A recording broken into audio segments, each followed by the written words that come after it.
সময় বারবার বলছিলাম উপদেষ্টা পরিষদের সংস্কার করেন। এই উপদেষ্টা পরিষদের মাধ্যমে কোনো সংস্কার রাষ্ট্রের হবে না। এই উপদেষ্টাদের সন্তানরা বিদেশে পড়াশোনা করে, তারা কেউ রক্ত দেয়নি, সংগ্রাম করে নাই, রাজপথে নামে নাই, ওরা গণঅভ্যুত্থানের কি বোঝে? আমরা বলেছিলাম, আমাদের কথা শোনা হয়নি। সেই সময় নাহিদ ইসলামদের পক্ষ থেকে আমাদেরকে নানান সমালোচনা করা হয়েছে। নাহিদ ইসলাম মানে শুধু নাহিদ ইসলাম না, তার সার্কেলে যারা রয়েছে তারা আমাদেরকে জুলাই গাদ্দার পর্যন্ত বলা হয়েছে। তাহলে আজকে কি প্রমাণিত হচ্ছে?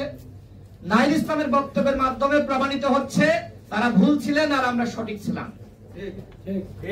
তারা ভুল ছিলেন, আমরা সঠিক ছিলাম।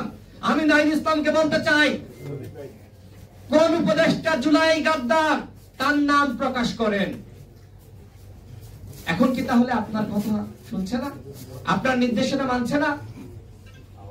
তাদেরকে যে চুক্তিতে নিয়োগ দিয়েছিলেন সেই চুক্তি কি বাস্তবায়ন করছে না?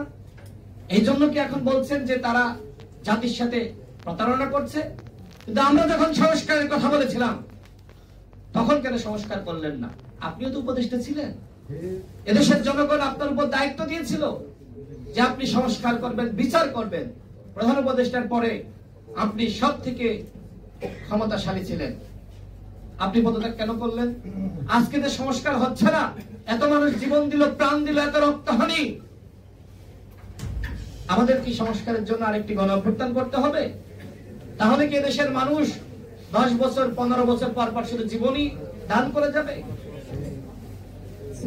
যারা গণঅভ্যুত্থানে অংশ নেয়নি, দেখেন যে তারা তাদের দৌড়